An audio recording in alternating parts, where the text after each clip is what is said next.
Everyone make sure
Good afternoon. I'd like to call the Finance, Ways and Means Committee to order for March 12th, 2024. Mr. Clerk, would you please call the roll? Representatives Barrett, Boyd, Camper, Cochran, Crawford, Faison, Freeman, Gant, Garrett, Hawk, Hicks of Hawkins, Hicks of Washington, Kiesling, Lamberth, Love, Lynn, McKenzie, Miller, Moon, Parkinson, Shaw, Sparks, Whitson, Williams, Zachary, Vice Chairman Baum, Chair Lady Hazelwood. Here. Madam Chair, you have a quorum. Thank you, Mr. Clerk. Any personal orders or announcements? Representative Shaw. Thank you, Madam Speaker. I'd like for you and the committee to help me recognize my property assessor who's here today with us from Hardeman County, Mr. Josh Pulse. Josh, if you would wave at us, we appreciate you being here. Thank you. Chairman Moon, you're recognized. Thank you, Chair Lady. I have with me today my shadow, Mackenzie Kirkland. She's from my district, and she is here watching our government in action. If you please stand, make her welcome. It's a fine way to spend your spring break. We're glad to have you here. Chairman Baum. Thank you, Madam Chair. Rutherford County Trustee Teb Beatty is here. Wave to the crowd and let's make him feel welcome.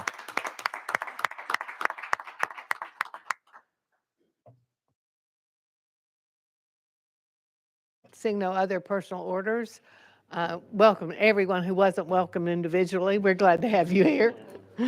And item number 1 on our agenda, we have 7 bills today, and the first bill up is by our beloved Speaker Pro Tem Marsh. We have a motion and a second. Speaker Marsh, you are recognized. Thank you, Madam Chair Lady and members. This bill concerns the Trustees Association, which Mr. Beatty represents back there in the back. In 2021, we passed legislation to allow a county trustee to contract with a third-party collection agent. It's been working very, very well. They've collected a lot of old bills. We had a sunset on this bill to go away in June, 1st of July this year. What this bill does is remove the sunset provision. With that, I'll answer any questions. Thank you. Speaker Marsh has explained the bill. Are there any questions for the sponsor? Thank you. Question has been called. Without objection, we are voting on House Bill 2018. All in favor, please signify by saying aye. Any opposed? The ayes have it. House Bill 2018 goes on to calendar and rules. Thank you. Madam Chair. Next on our calendar is House Bill 2578 by Deputy Speaker Johnson. We have the heavy Thank you, hitters Madam with Chair. us today. We have a motion and a second. You're recognized. And I think I do have an amendment traveling with the bill. Is that correct? It is traveling. Yes, All sir. right, thank you. Committee, House Bill 2578 allows a graduate of an unaccredited engineering technology curriculum for 4 years to qualify for certification as long as they have 12 years or more experience on engineering projects,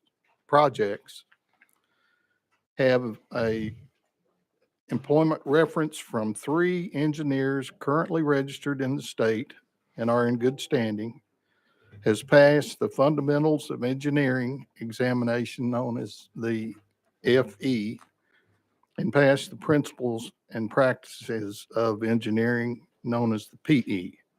And this will sunset June 30th of 2025.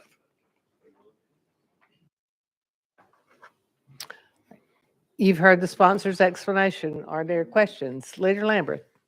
I just want to say it's a pleasure to see the beloved Deputy Speaker here today. I didn't want him to feel shortchanged, Madam Chairman. Thank you. Thank you, Leader. The question has been called on the bill. Without objection, we are voting on House Bill 2018. All in favor, please signify by saying aye. Any opposed? The ayes have it. House Bill 2018 moves on to calendar Thank you, Madam rules. Chair and Committee. I'm sorry, House Bill 2578. I need to mark off my list when I finish. Thank you. I'll try to do better. Next item on our calendar is House Bill 1375 by Chairman Reagan. We have a motion and a second. Chairman Reagan, you're recognized. Thank you, Madam Chair. And this bill has an amendment, I assume is traveling with it. It is traveling. This bill basically, as amended, is to create a better balance in membership appointing authority and commission members' perspective. This was brought to me by a current member of the Historical Commission at their suggestion. I've done research on this and agree. The voting membership appointments will be divided equally among the House, Senate, and Governor. The Governor still appoints non-voting members ex officio. The new voting composition will be 15 members instead of the previously required 24, and it will be more representative of the entire state and less cumbersome, more efficient, and for the purposes of this committee, cheaper. It's a much smaller commission, which makes it more effective and economical. Specifically regarding the membership qualifications, the appointment origins, it requires a minimum number of members from each grand division. It requires at least 3 people on the commission to have an academic background in history or historical preservation or both, and maintains the requirement to have at least 1 member over 60 and 1 member of a racial minority. The gubernatorial appointment expert membership is unchanged in composition. The governor or the governor's designee, state historian, state archaeologist, commissioner of environment and conservation or his designee, and the state librarian and archivist. The bill further staggers the terms of the entire commission to avoid changing everybody out at once. With that, I stand ready to answer questions. Representative McKenzie. Thank you, Madam Chair. As you described the composition, is that in line with our state's population in terms of minority makeup? Chairman Reagan. I'm sorry, you'll have to clarify your question for me, sir. Representative McKenzie. Thank you, Madam Chair. So in you had said 1 out of 15 members shall be of African descent. Does that align with the population of the state of Tennessee? Chairman Reagan. I have not calculated that, sir, but it's following the previous commission's structure. Representative McKenzie. So you're saying that the previous makeup 25 had 1/15 requirement of 1/15 African American population. That's what you're saying? No, sir. Chairman The Reagan. previous commission was 24, and the only requirement that was there was to have a minority member on it. Representative McKenzie. Yes, thank you, Madam Chair. My last question: Did any of the creation of this bill have anything to do with the timely removing of the Nathan Bedford Forrest bus from the Capitol? Chairman Reagan. No, sir, it does not. The Monuments and Memorials Commission was created, takes care of stuff like that. This is restructuring the Historical Commission, which has got no authority in that area now. And might I note, I believe that while it requires a minimum of 1 minority on the board, it does not preclude additional minority members. Am I correct, Chairman? You are correct. Thank you. Representative Miller.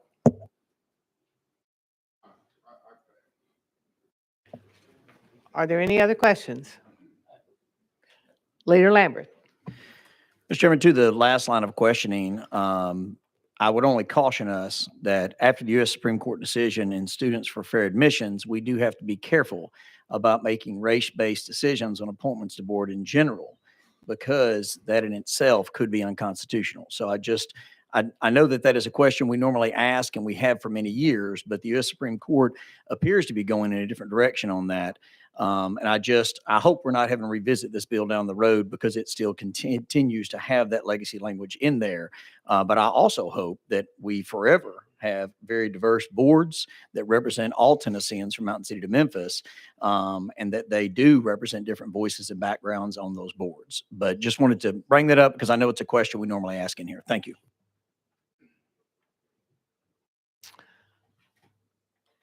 Any other questions, comments? Seeing none, we're voting on House Bill 1375. All in favor, please signify by saying aye. Aye. Any opposed? No. If you'd like to be recorded as a no, then please see the clerk. But House Bill 1375 passes on to calendar and rules. Thank you, Madam Chair and Chairman. Committee. Item number 4, House Bill 2182 by Chairman White. We have a motion. We have a motion and a second. Chairman White, you're recognized. Thank you, Chairman and committee. The legislation I'm bringing before you deals with the FedEx Corporation, one of our great corporations in our state.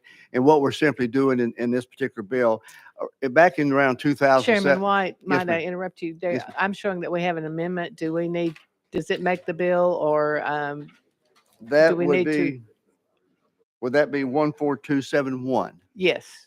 Correct. All right, so members, we need a motion and a second. We have a motion and a second on the amendment. All in favor, please signify by saying aye. Any opposed? The ayes have it. The amendment is attached. Now, Chairman White, if you would explain your bill as amended. Thank you very much. Members, back around 2007, 2008, the FedEx Corporation was structured into 10 separate services. You had the FedEx Corporation. Under that, they went to FedEx Express, FedEx Ground, FedEx Freight, Logistics, Office, Services, DataWorks, Custom Critical, Networks, and Supply Chain. Under one of those entities, the FedEx Services, they created a qualified data center, which was known as, it applied for it as an emerging industry, which gave it a tax exempt status. What we're doing with this legislation today is FedEx is again restructuring itself, and these 10 entities are now going to be rolled back into one, known as the FedEx Express Corporation. So this legislation is simply stating that the qualified data center under FedEx Services being rolled back into this one entity is still in existence, this QDC or qualified data center, and is still operational. And so it's just making sure that lines up and the tax exempt status, nothing's new or changing, is still in place. And with that, any questions? Representative McKenzie. Thank you, Madam Chair. What's the financial impact to the citizens of Tennessee as a result of this? Well, Madam Chairman, okay. Chairman White. Well, this has been in tax exempt status for a while. FedEx currently in 2022, the latest data I got, they pay right at $67.3 million into the state of Tennessee through franchise excise tax, sales and use tax, motor fuel excise tax, aviation jet fuel tax. So, but this has been a tax exempt status when they created the qualified data center. So there is no change in any tax structure. Representative McKenzie. Thank you, Madam Chair. But it sounds like more is coming back. It sounds like when you split up, a group came off. So let's say, 1,000 employees. I'm just throwing numbers out there. But as you all reconsolidated, 8,000 are coming back. So it sounds like there's more coming back into this consolidated organization where one arm was taxed than the other one. And so I'm just asking, what is the fiscal result of this reorganization and reintroduction as a consolidated tax exempt organization? Chairman White. Thank you. I'm understanding a little bit different, and I will stand to be corrected, but FedEx had 10 different entities before when they restructured, and now they're just rolling back into one entity, FedEx Express Services. Nothing's changing. It's just one entity. This qualified data center that was under FedEx Services, and a data center was just, they started this emerging industry back then, which gave businesses provided data processing services. So we're not changing anything at all. We're not adding or deleting. We're just rolling the corporate structure back into one. But we just had to make sure that legally, as we do this, that QDC is still operational. It's still, nothing's changed. It still has its tax exempt service. Representative McKenzie, I think you're asking about the fiscal note, and we have the fiscal review guru with us, so I'm happy to go out of session and have her explain that issue for us. So without objection, we're out of session, and Ms. Carson, could you give us a tutorial on this fiscal note on this bill? Krista Karsner, Executive Director of Fiscal Review Committee. Representative McKenzie, currently this is exempt. In the absence of the bill, the state would collect revenue from this once this reorganization occurred under current law.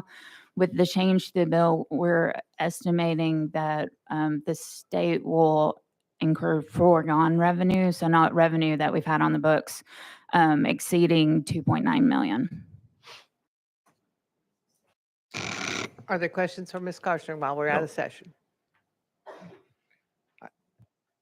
Without objection, we're back in session. Are there questions for the sponsor? The question has been called. I'm sorry. Chairman Williams had to stand up, and I didn't see him before you spoke. Chairman Williams? Thank you, Chair Lady. My apologies. Thank you, Representative Miller. Chairman White, just same question I asked you in Finance Subcommittee. Prior to the change, the corporate change, and after the corporate change, this company pays both franchise and excise tax on property. Correct. Thank you. All right, any further questions or clarifications? Seeing none, Representative Miller, would you like to renew your motion? Question has been called. Without objection, we are voting on House Bill 2183. All in favor, please signify by saying aye. Aye. I endeavored to do better and still failed. We're voting on House Bill 2182. All in favor, please signify by saying aye. Aye. Any opposed? The ayes have it. House Bill 2182 goes on to calendar and rules. Item number 5 is also by Chairman White. It's House Bill 2183. We have a motion and a second. Chairman White, you're recognized. Thank you, Chair Lady. Members, all we're doing with this bill, back around 2017, Senator Fairhell got with me and we created what was called a safe baby courts throughout the state. And what this does, it was a grant program at the time, and for those entities, those judicial systems around the state, they could apply for this grant and set up a safe baby court. What it does is addresses the 0 to 3 child that we're trying to get them into permanency quicker. These are children that may be in situations of child abuse, neglect, endangerment, and the quicker you get them to a stable, permanent home, the better off they are. And so that's what Safe Baby Courts, we're now expanding that. We started out with 5 Safe Baby Courts, we're going to 15. And all we're doing now is on this is we're just, this bill simply allows the program to remain in place without a sunset so that we can continue providing resources for increased stability in Tennessee homes, continue to do what we've been doing under this Safe Baby Courts. With that, renew my motion. You've heard the sponsor's explanation. Any questions? I would say, Chairman White, from everything that I've heard about these Safe Baby Courts, they've really made an impact and on these young children's lives. So we appreciate the continued expansion. We look forward to having them throughout the state. Thank you. Without objection, we are voting on House Bill 2183. All in favor, please signify by saying aye. Any opposed? The ayes have it. House Bill 2183 now goes to calendar rules for real. Next on our agenda is item number 6 by Chairman Williams, House Bill 1191. We have a motion and a second. Chairman Williams, you're recognized. Thank you, Chair Lady, members. This legislation is focused on addressing one of the biggest challenges facing our public charter schools and their facilities. The charter schools in Tennessee do not receive local capital dollars facilities and must instead use the revenues that they bring in from the state in order to do any improvements or construct facilities. Often facilities or vacant facilities are hard to come by, or facilities in general are such hard to come by. This legislation proposes a more explicit version of vacant and underutilized properties and allows charter schools to petition where charter schools do exist in those communities, allows them to petition the comptroller's office as it relates to managing, compiling a list of these vacant properties. It also allows charter schools to access vacant or underutilized facilities at or below fair market value based upon the averaging of fair market value from both the public entity and the charter school themselves. It requires LEAs with charter schools to publicly report on the capacity and use of their buildings so there's more transparency on how the buildings are being utilized in each district. It reiterates that charter schools are public schools and are subject to the same tax exempt status as our public schools currently receive. It also finally requires LEAs and at least one charter school operators to give charter schools the first right of refusal, which means whatever the appraised value is or whatever the fair market value would be, that they have the right to say no or the right to purchase it at the end of any contract negotiations. Any vacant or underutilized facilities can be handled in this manner. And Chair Lady members, I'm happy to answer any questions you might have. Representative Freeman. Thank you, Madam Chair, and thank you, sponsor. I've got a couple of questions about it that I just want to make sure to clarify before we vote. So underutilized, is there a forcing manner to force a sale if it's deemed to be underutilized, or does the LEA have to agree to list the property for sale? Chairman Williams. It simply creates a list through the comptroller's office of those underutilized or vacant properties. In no way is a public facility required to sell. Representative Freeman. Two more questions. And then why the decision for at or below market value? Why, I mean, and base it on an appraisal. I would think that, you know, especially in some of our growing markets, we would have an extremely valuable piece of property. And how'd we come up with that method of coming up with value? Chairman Williams. Thank you, Chair Lady. I wouldn't dare try to match the prowess of the real estate guy that is Mr. Freeman. But as you know, whenever you purchase a piece of property, whenever you take the average of two values, one being from each party, the average is by nature less than one of the two market values. So the reason why it says at or below is because the average of two numbers is always lower.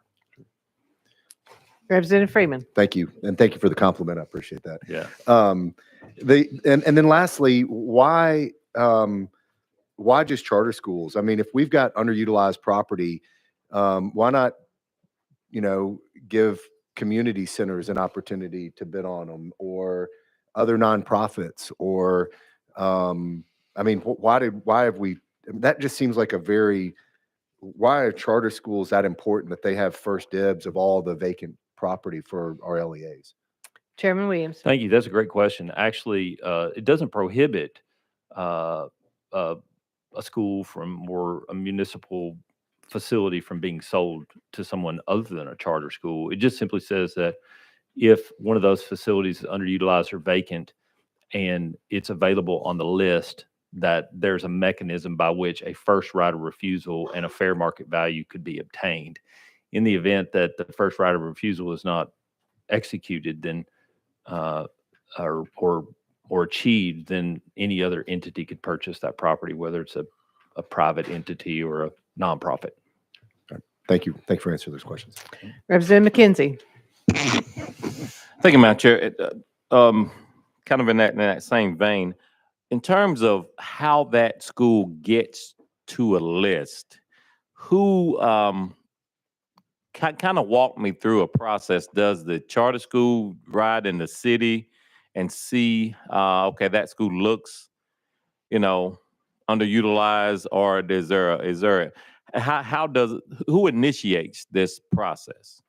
Chairman Williams. Thank you. The statute would require that the local LEAs have a list of their facilities and whether they're vacant, underutilized, or they're currently in service. And then that list is audited by the comptroller's office.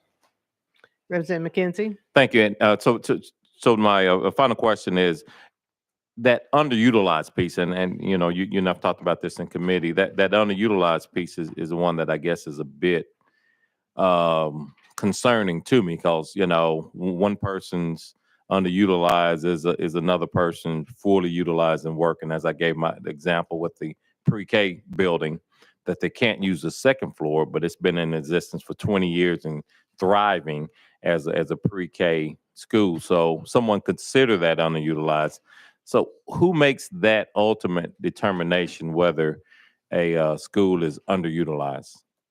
Chairman Williams? Thank you. After the list is created, that's the reason for the comptroller audit. The comptroller would be an independent third party as it relates to determine that. But that's generally how the bill would describe that would work. Thank you. Representative Shaw?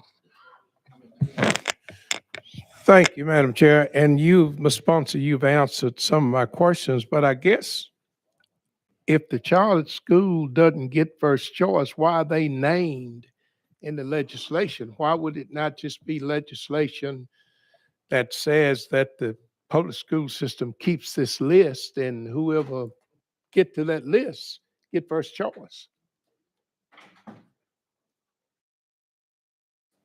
Chairman Williams? Thank you, Representative Shaw. The purposes of the list is simply to better understand what facilities that were designed for schools are. In most cases, those facilities are designed for schools. The design changes quite often for those schools. And the reason for the charter schools is because there is no funding for capital projects for those. That's why charters are listed here as only having the first right of refusal. But as I said to my representative friend from Nashville, it doesn't require the sale of any property or the lease of any property, just provides a first right of refusal to those charter schools. Representative Shaw? I guess I must be reading the legislation wrongly, because it seemed like the legislation says that the charters get priority over everybody else, is what it seems like. But maybe I'm reading it wrong. But that's where I kind of have a little bit of a problem myself. I just think it needs to be open to whoever, but thank you. Chairman Williams, did you wish to respond? Thank you. It simply does not prohibit the local government from selling that facility to anyone. And so the charter school is only defined in this as it relates to the purchase and a mechanism by which to do that, or to lease a facility if they so see, if they were able to reach an agreement with the LEA. Representative Barrett? Thank you, Madam Chair. Sponsor, I just had a question about the right of first refusal and how it would work, particularly with regards to the at or below fair market value. And just to use an example, to give you an example to be able to kind of talk through this so that I can understand it. Metro Nashville Schools just built a new high school that would replace Hillsboro, which is over across from Green Hills Mall, which I don't think anybody needs to be as savvy as Representative Freeman to understand that the highest and best use of that property is probably not as a school. And so if Freeman Webb wanted to come in and offer top dollar to Metro Nashville Schools to build a high-rise multi-use facility there, would this bill allow a charter school to come in and negotiate or force Metro Nashville Schools to accept a lesser price than what's being offered by a developer? Chairman Williams? Thank you, Representative Barrett. No, it would not. There's two pathways that would happen. There would be one where there's no interested party, which would be different than the example that you gave, which a fair market value would be achieved through the two appraisals, of which the first right of refusal could then be given or denied. In the instance that you gave, if my good friend decided to pay an extraordinary amount of money for that piece of property, what would happen is they would have a negotiated rate based upon that, and then they would come back to the school system or to the charter school, and the charter school would get the ability to say no at that number, which is what the right of first refusal would be. And if it were the property that I think were in question, it would take 18,000 charter school students just to justify the purchase of that property, which obviously would not be fiduciary responsible. Chairman Whitson. Thank you, Madam Chairman. And sponsor, your legislation would not prevent a school system from converting, say, the abandoned school or a school facility from converting that to city offices, correct? If they wanted to. That's correct. Thank you. Representative Sparks. Thank you. I'm supportive of your bill. Our county is growing so fast. Building schools is very expensive and it's totally unsustainable in my community. I think most of us don't like to see discrimination or disparity. Maybe disparity is the better word to use. I visited a charter school right down the road about 2 years ago and they had a waiting list and they were full, but he had a second story and he couldn't use the second story. My understanding, the school board, Metro School Board, prohibited them from utilizing that second story, using that building at its full potential. So I think it's a good piece of legislation. Thank you. Leader Camper. Thank you, Madam Chair. Representative Williams, 2 questions. One, if let's say a school that is in the ASD and for 10 years have the opportunity to, turn schools around, they are charter, and they purchase one of these underutilized properties.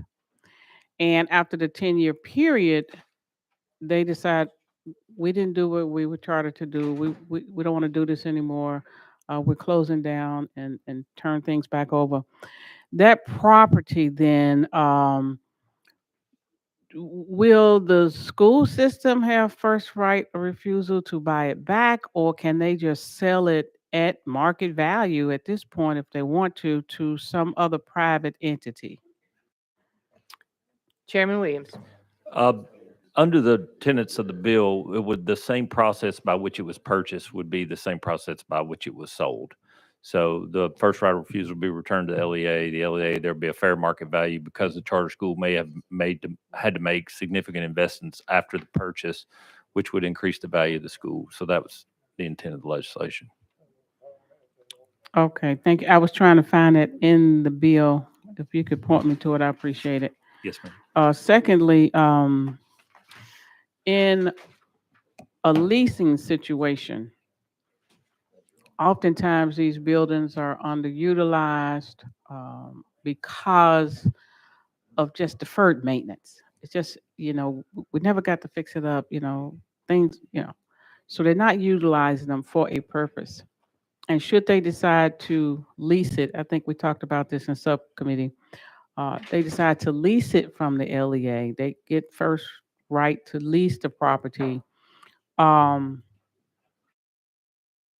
If I'm reading correctly in the bill, it looks like the repairs and capital expenses are still going to be on the LEA to actual perform and not the public charter school. So I need some clarity on that too. Chairman Williams. Thank you, Chair Lady. Yes, Leader Camper, what would happen is in a typical commercial development process, we sometimes say that you have a vanilla box and then there's tenant improvements inside of it. So what would happen in the case of this bill is the improvements to that facility would be rolled into the lease rate. And so the lease rate, it wouldn't be that they had to lease the facility and then pay for the improvements. They would amortize the improvements in the actual lease rate, much like a tenant improvement would be in a commercial process. Leader Camper.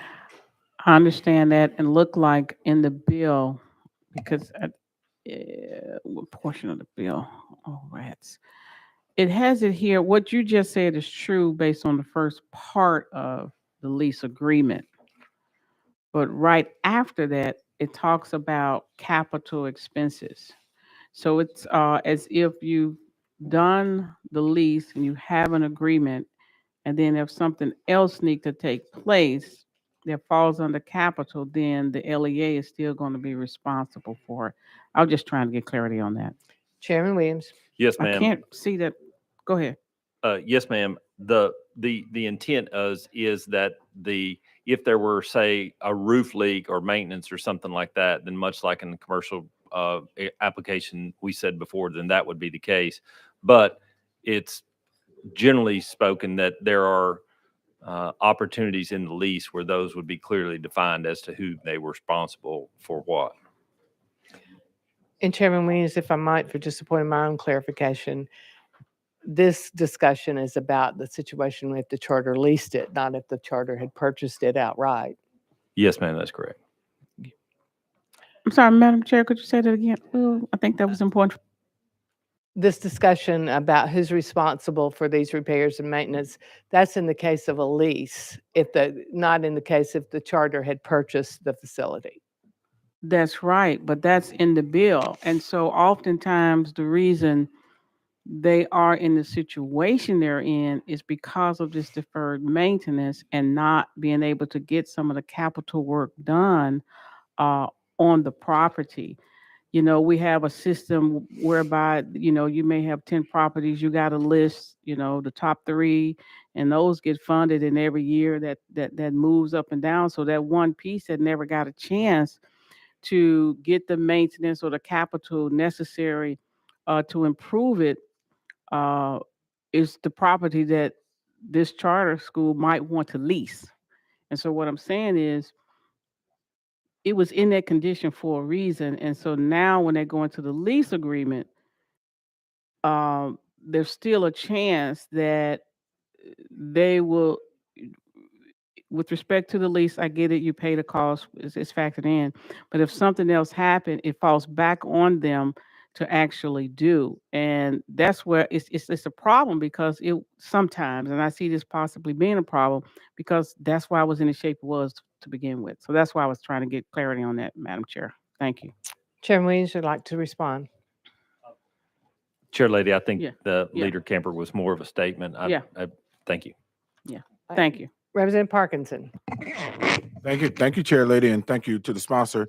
In regards to a purchase, if the charter school decides that they are no longer in wanting use of that building, can you tell me what happens to the building, what the charter school is supposed to do with the building after they no longer want to use the building, or they're no longer in the business? Chairman Williams. Then the same purchase opportunity for the LEA to take the school back would occur at the same fair market standard with 2 appraisals and the average of those 2, as it did in the original purpose.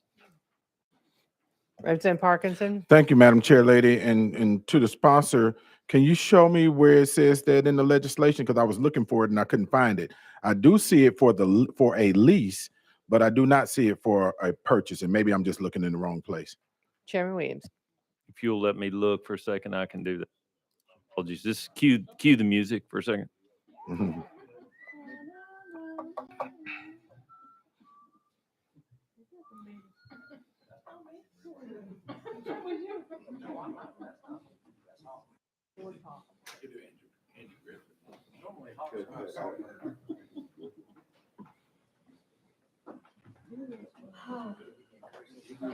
Bob's gonna build a high rise.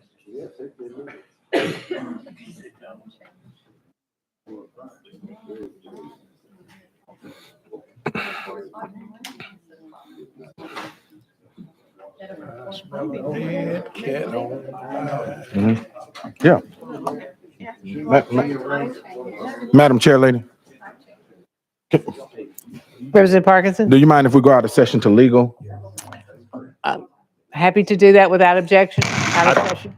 Or But no, I was going to ask, I got a question for legal anyway. That's fine. Go ahead. He can do that. He can explain to him that other, because it's he all right, showed me without on there. objection, we're out of session, and Mr. Hayes, you're recognized. Joel Hayes, Office of Legal Services. Yeah, could you repeat your question, Representative Parkinson? Yeah, can you show me where after a purchase, when a charter school decides to rid themselves of the property or want to do something else, what the instructions are for what they are to do with the property? Representative Parkinson, with regard to the purchase of the property, when it's being sold by the LEA to the charter school, that is, there aren't a lot of provisions regarding that, and that's pretty much found in subdivision 4A1, which is where it says public charter school operating within the geographic boundaries of an LEA, excluding public charter schools in the Achievement School District, has a right of first refusal to purchase vacant property listed by the LEA. Pretty much everything else regarding that is, and other provisions regarding purchase have to do with the purchase of or sale of a school that is under lease by the public charter school. Okay. Thank you, Counselor. So now, so we're clear. If a charter can come in and purchase the property, use it for educational purposes for 1 month, and then sell the property if they want to whoever they want to sell the property to for a profit. Am I correct or incorrect in that Mr. assessment? Hayes. I would say, yes. I mean, it's the legislation is silent to that. I mean, it's possible that certain, agreements for the purchase of the property, there may be some provision requiring, the option to buy it back. Check. Okay. And Counselor, if you will, how do we define educational purposes? Mr. Hayes. Yes. I do not believe educational purposes is defined in the legislation. Is it defined? Is it defined anywhere in the code for us to know what they can use these schools for?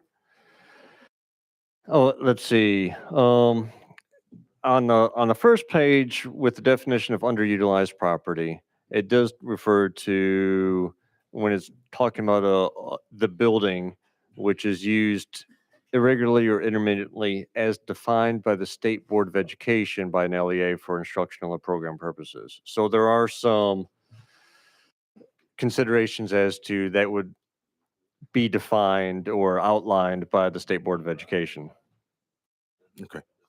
Okay. And thank you, Madam Chair. And if you don't mind, I just have a question or two for the sponsor.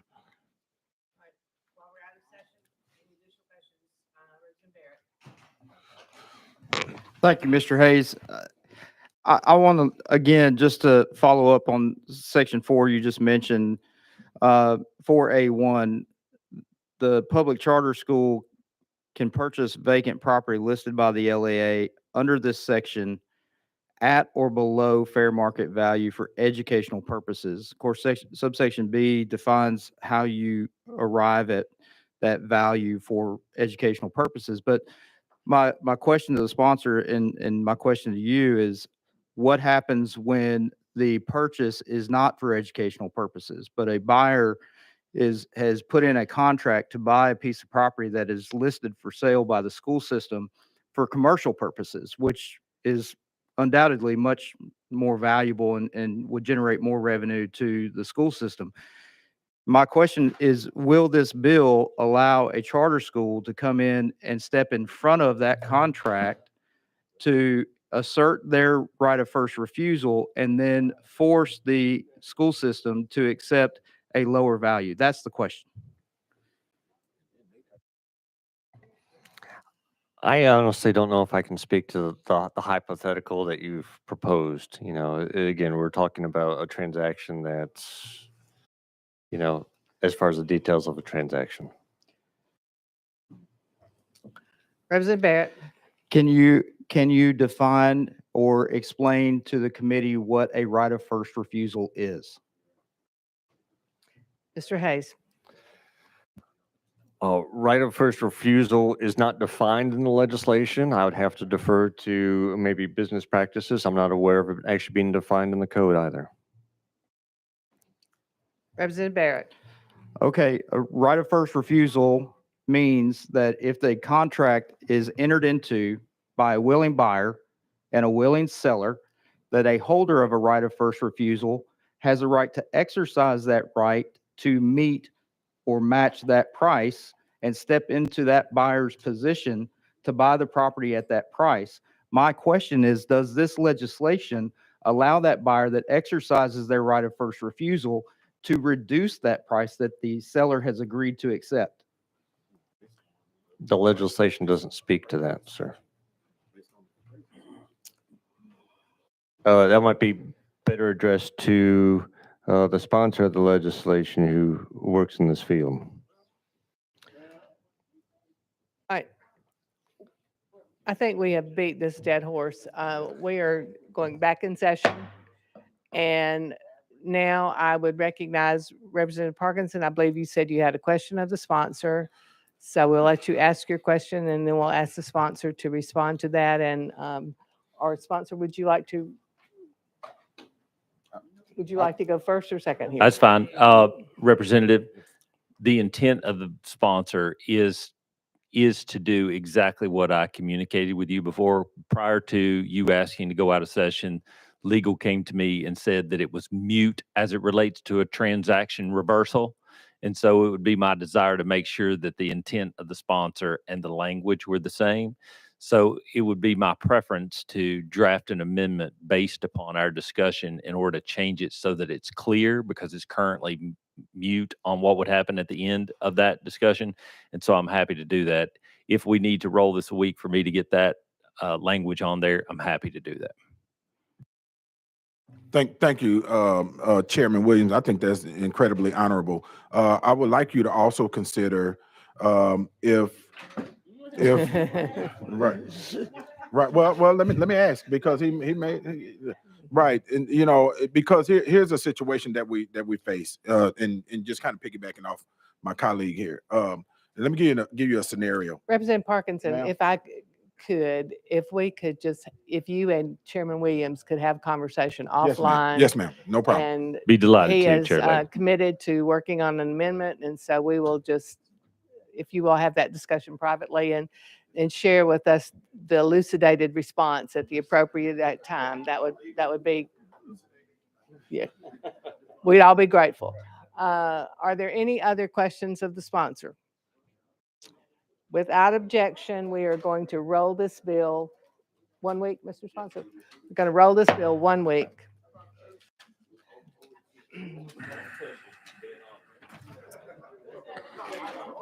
The next item on our agenda is House Bill 1997 by Chairman Hicks. Chairman Hicks, you're recognized. You have a motion and a second. You're recognized. Thank you, Madam Chair. House Bill 1997 requires that the amount of the trust principal of the K through 12 mental health endowment account be reduced by $75 million, and increase the trust special reserve account by $75 million. The bill also requires the Department of Mental Health and Substance Abuse Services to submit an annual spending plan to the trustees of the K through 12 Mental Health Endowment Fund. You've heard the sponsor's explanation. Are there any questions? Question has been called. Without objection, we're voting on House Bill 1997. All in favor, please signify by saying aye. Any opposed? The ayes have it. House Bill 1997 goes on to calendar and rules. That does complete our calendar for today. Do we have any further business coming before the committee? Seeing none, we stand adjourned.